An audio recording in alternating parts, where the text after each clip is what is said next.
Dear students, welcome to this lecture. Today's topic for discussion is gender and security. The main objective of this lecture is to understand 1. What is gender? 2. What is security and how feminists define it? 3. Why women should be included in peace and security processes? And 4. What are the steps that have been taken at international level to include women in peace and security processes? Let us first of all try to understand gender. Gender refers to the characteristics of women, men, girls and boys that are socially constructed. This includes norms, behaviors and roles associated with being a woman, man, girl or boy, as well as relationships with each other. As a social construct, gender varies from society to society and can change over time. Gender is hierarchical and produces inequalities that intersect with other social and economic inequalities. Gender interacts with sex but is different from it.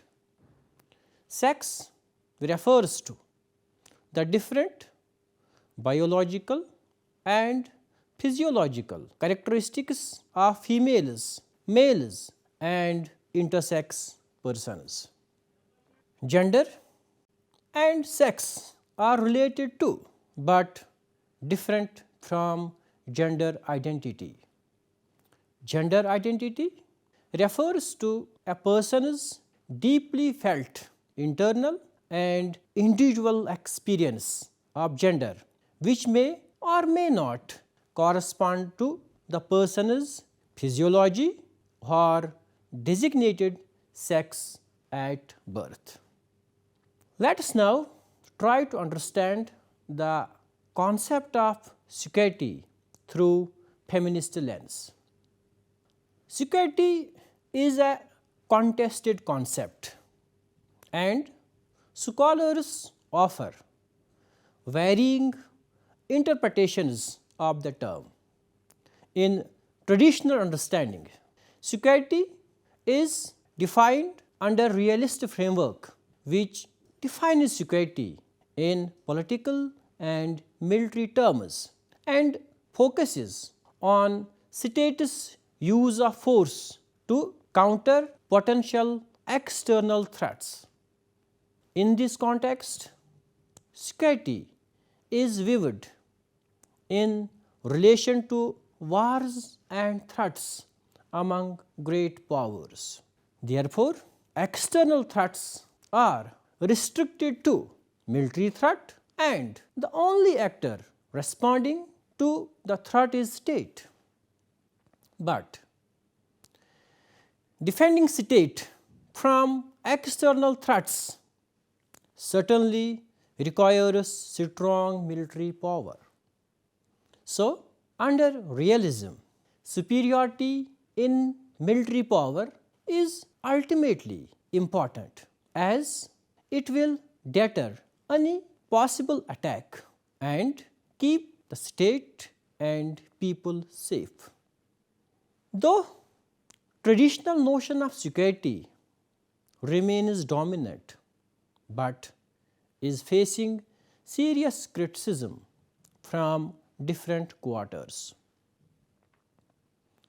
Critical theorists raise serious challenge to the traditional concept of security, claiming that the concept is obsolete. It is believed that traditional concept is not only narrow and fails to address urgent security problems such as global warming, HIV/AIDS, rape and poverty, but also fails to include emerging global actors in addition to states. Feminists are perhaps the most outspoken critics of the notion of security, calling to end discriminatory practices against women. Feminists criticize the conventional concept of security as they believe that such a concept is not only narrowly constructed but is also male oriented. In addition, feminists criticize the structure of government and global politics, which are organized along male dominated lines and neglect feminist perspectives. As a result, the voices of women are often unheard. It is a significant outcome of the feminist efforts that since the end of Cold War, feminist perspectives on world politics, including security, have been increasingly recognized. This recognition is reflected in a number of key resolutions passed by UN to mainstream gender perspectives in all fields. UN Security Council Resolution 1325 adopted on 31st October 2000, for example, urges member states to increase women's participation in peace processes and security decision making. The adoption of the resolution and its passage is a result of the pressure exerted by women activists to accommodate women voices in the field of peace and security. Although feminists have gained access to peace and security initiatives at international level, but they are still dissatisfied with how states and international organizations define and construct security. Therefore, the notion of security is called into question. In other words, they believe that the notion of security still blanks with what R. W. Connell calls hegemonic masculinity. Connell introduced this concept to indicate male superiority and subordination of women, which is structured in patriarchy and ideology of supremacy. The hegemonic masculinity is visible in international relations and military areas. In these areas, women play a very minor role, and the exclusion of women remains unchanged. As A.J. Tickner points out, international politics is such a thoroughly masculinized sphere of activity that women voices are considered inauthentic. The values and assumptions that drive our contemporary international system are intrinsically related to the concepts of masculinity. As per United Nations, women account for only 25% of the parliamentarians worldwide. Feminists contend that conventional concept of security secures sovereignty of man and neglects the genuine security of human beings and has failed to mainstream women perspectives. It still favors interests of men over women, as Tickner points out that women have been writing about security from a variety of perspectives for a long time. Their voices, however, have rarely been heard. Criticizing the traditional deficiencies and the realistic concept of security as male-based concept which primarily emphasizes military hardware and protection of state power. Feminists propose different notions of security. First, feminists propose neutral concept of security. Feminists believe that security is not exclusively men's business but also women's. In this way, women also feel responsible to promote security and to contribute their expertise and thought for the advancement of the security system. Tickner, for example, has attempted to suggest a new neutral concept. She proposes global or ecological security to replace conventional and male biased concept. According to Tickner, these terms do not indicate specific gender orientation but are based on values which are from those underlying the conventional definitions. The strength of this approach is also that both men and women can be practitioners of this line of thinking.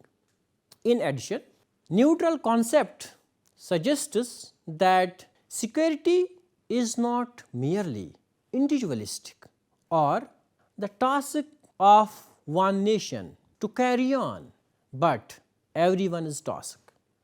It is a collective effort that requires multilateral commitment.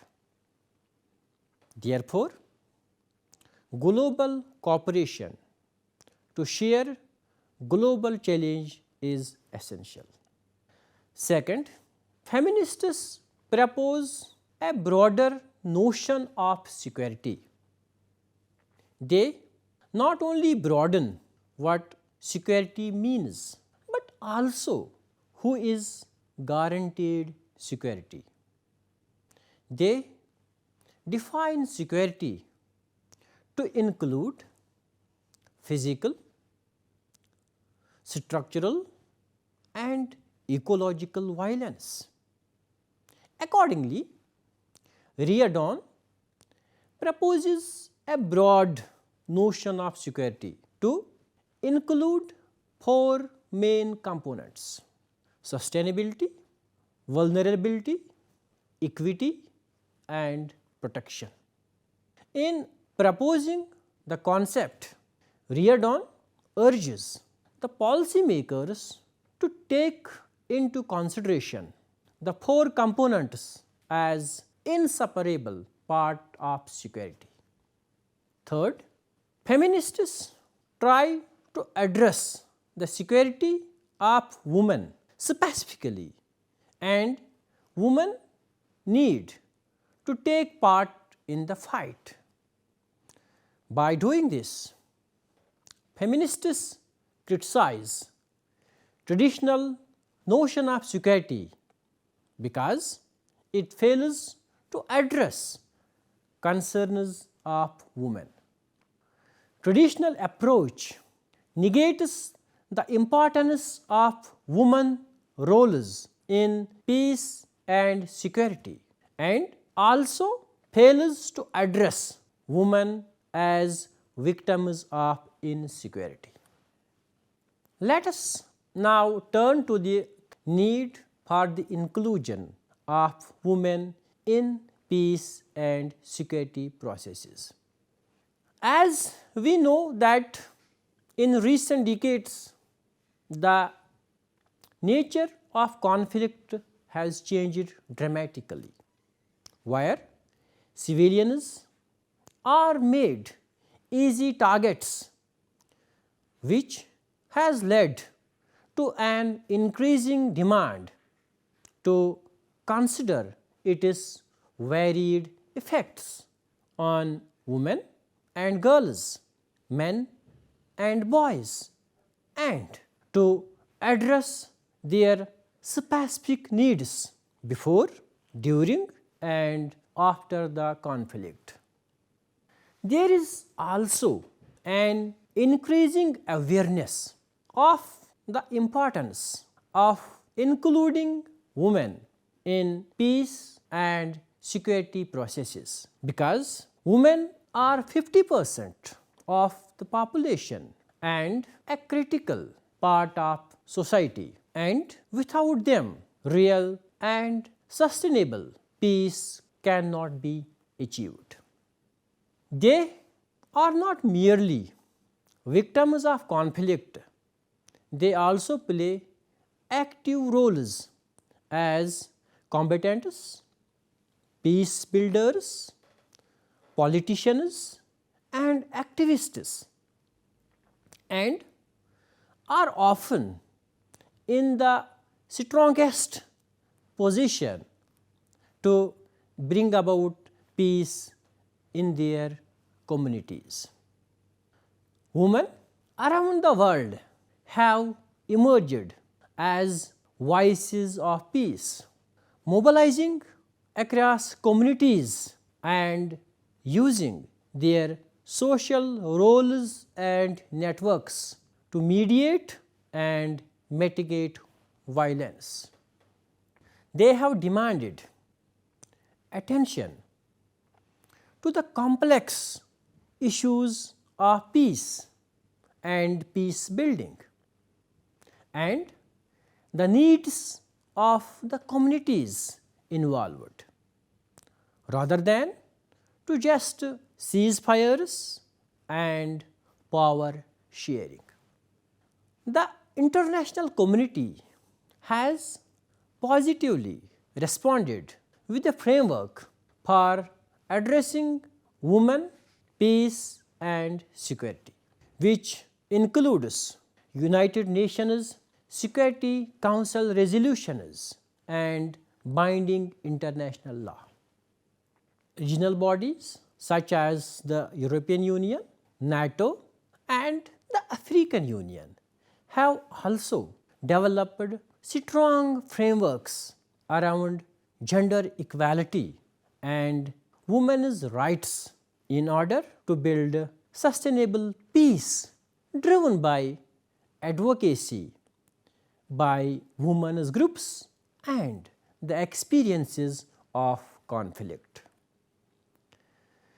With these changes has also come a paradigm shift in the concept of security from one of state security to human security. Whereas traditionally security involved the protection of borders and state sovereignty, the modern concept of security addresses the security of individuals and communities. It broadens both the nature of security threats such as poverty, discrimination, gender-based violence, lack of democracy, and marginalization, and the actors involved, including non-state actors and civil society. It means creating societies that can withstand instability and conflict. It is more than the absence of armed conflict. It is an environment where individuals can thrive. Integrating a gender perspective into the security sector is essential for three reasons. One, to abide by universally accepted human rights principles. Second, when both men and women are involved in decision-making processes, there are better outcomes. And third, using gender perspectives and mainstreaming increases operational effectiveness. It is for this reason that United Nations Security Council Resolution 1325 calls for an increase in the participation of women at all levels of decision making, including in national, regional, and international institutions, and in peace operations as soldiers, police, and civilian personnel. Around the world, women have been agents of change, peacemakers and peace builders, bringing perspectives to the table that address the root causes of insecurity. Women have a fundamental role to play in increasing the operational effectiveness of the security sector and establishing sustainable peace and security globally. Inclusion of women in security forces can effect institutional and cultural change from inside. Research in the US and around the world shows that uniformed women are more likely than their male counterparts to de-escalate tensions and are less likely to use excessive force. Their increased presence and leadership also tends to lessen the culture of sexual exploitation that is prevalent in many military and police forces. Therefore, it is important to have a strong presence of women, especially in leadership positions, to bring a gender perspective to discussions on security processes. Increasing the number of women police officers also improves responses to crimes involving domestic and sexual violence, which are among the most prevalent crimes in both post-conflict and non-conflict affected societies. Countries like Kosovo, Liberia, and Sierra Leone have established specialized police forces to address family violence. In many instances, especially where women have been part of liberation struggles such as in Rwanda and Uganda. Women have skills and understanding of issues that can benefit security institutions, especially with regard to forces relations with the community. It would therefore be valuable to recruit and support them in various areas of the sector. Moreover, women security personnel are often more trusted by local communities, which perceive them as less threatening.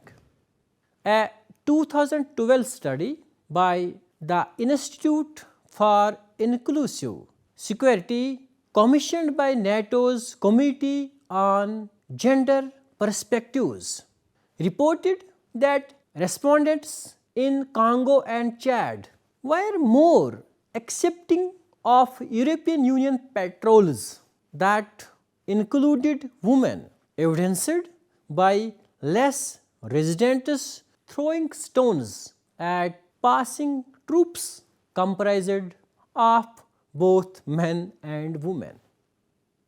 They also observed that British units using female engagement teams were less frequently ambushed and experienced fewer IED attacks than male patrols. Some cultures limit women's interaction with men outside their families because female personnel are often uniquely able to communicate with women in the general community. Police and military forces with female members can gain a more comprehensive picture of the entire community's needs. They can learn about the nature and extent of threatening situations such as gang violence and recruitment, arms build-ups, troop movement, discrimination and marginalization in communities, gender-based violence, human trafficking and drug use in schools. Many documented cases also illustrate that women are often better able to engage men. A 2009 study of 5 of NATO's provincial reconstruction teams in Afghanistan found that negotiations conducted by female soldiers are more successful than those conducted by male soldiers. That informants in some places gave more information to Western women than to Western men, and that it is often more appropriate for female soldiers to address issues related to women with local tribal leaders than for male soldiers to do so. Women and security responses from UN. The civil wars that erupted in 1990s showed the world how conflict was transforming. The genocide in Rwanda in 1994 and the rape camps of Bosnia proved that the nature of conflict and its effects on women needed to be addressed urgently. At the 1995 UN-sponsored 4th World Conference on women in Beijing. Women from around the world came together, and for the first time there was a concerted focus on women's experience in war. This resulted in a dedicated chapter on women and armed conflict in the Beijing Declaration and Platform for Action. It was a turning point and a call to action for women.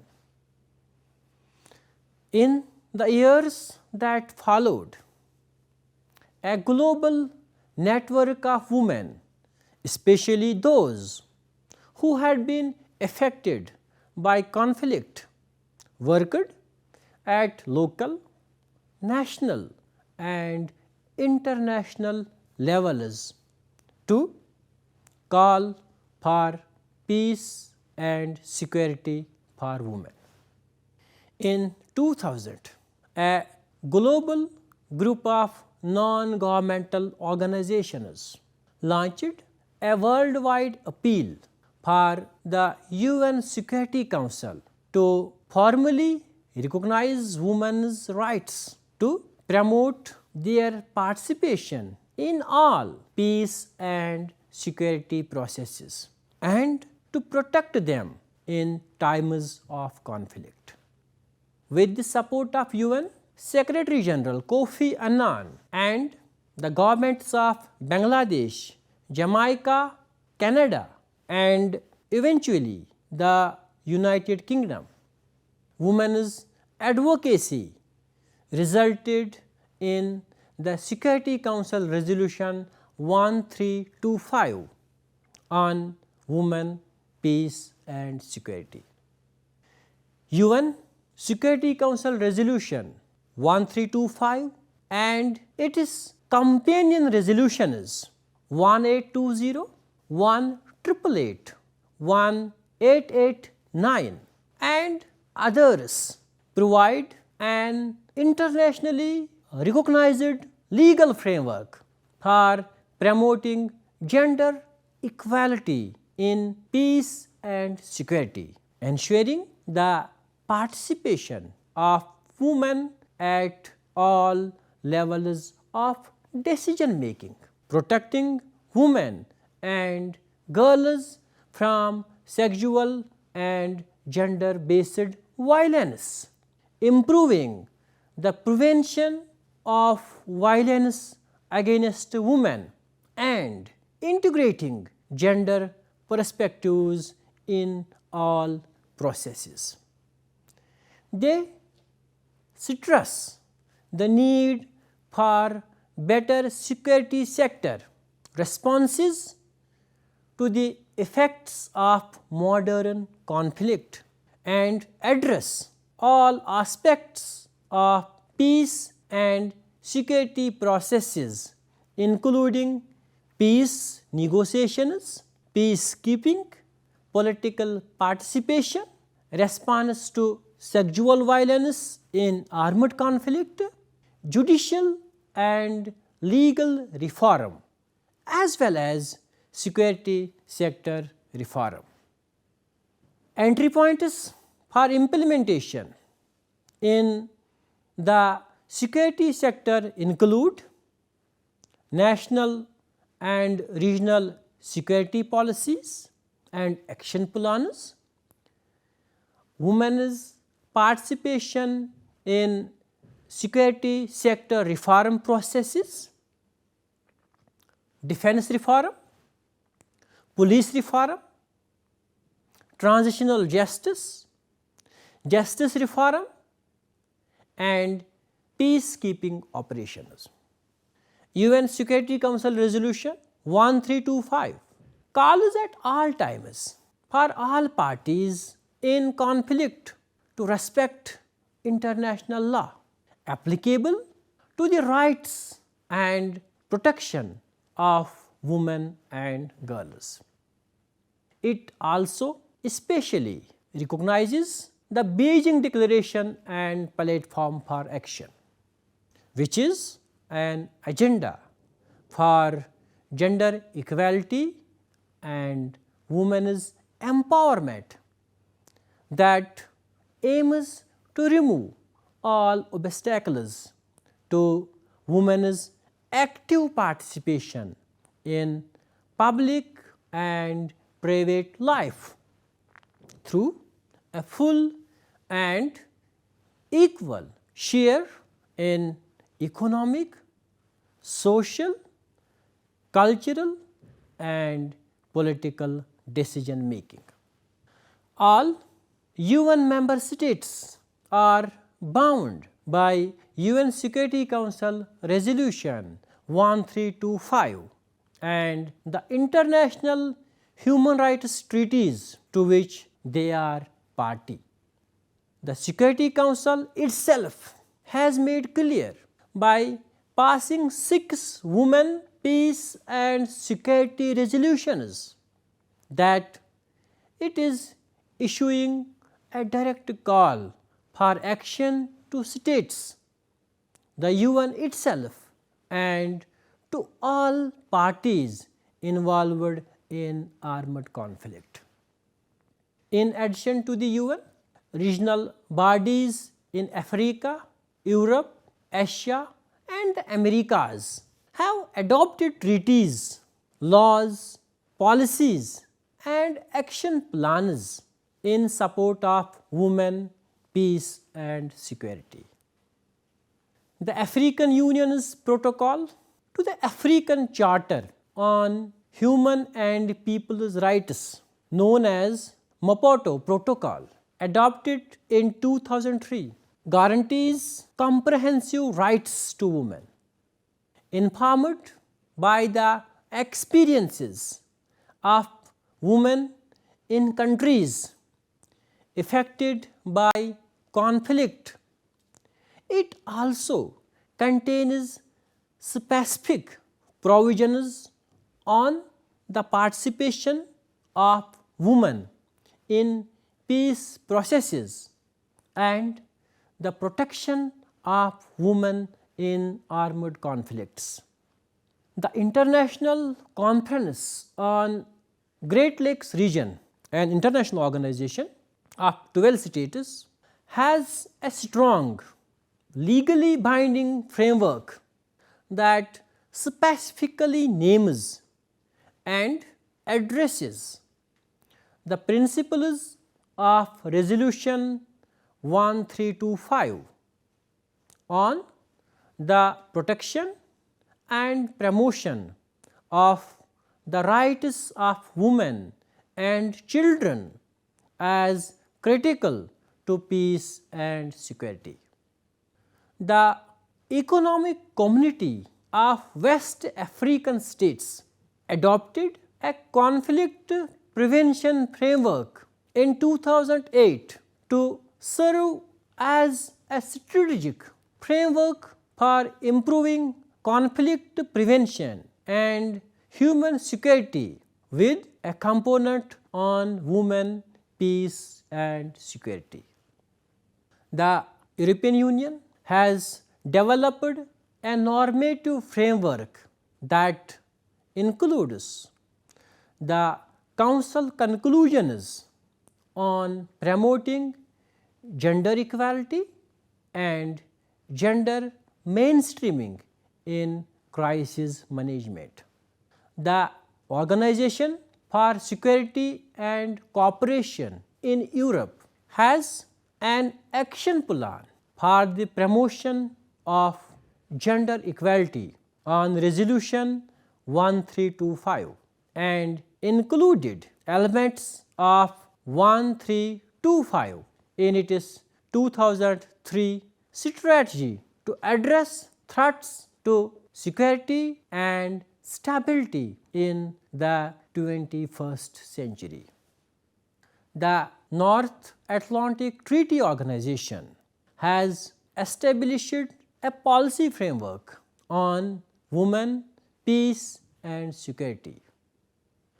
After a series of recommendations from the Committee on Women in NATO Forces, which is now Committee on Gender Perspectives. In September 2009, it adopted a directive on integrating UN Security Council Resolution 1325 and gender perspectives in the NATO command structure, including measures for protection during armed conflict. The Pacific Community's Regional Action Plan on Women, Peace and Security 2012 to 2015 provides a framework at the regional level for forum members and Pacific territories to enhance women and young women's leadership in conflict prevention and peace building, mainstreaming gender in security policy making, and to ensure women and girls' human rights are protected in humanitarian crises, transitional contexts and post-conflict situations. Dear students, it was all about today's lecture regarding gender and security. Hope you have enjoyed this lecture. Thank you.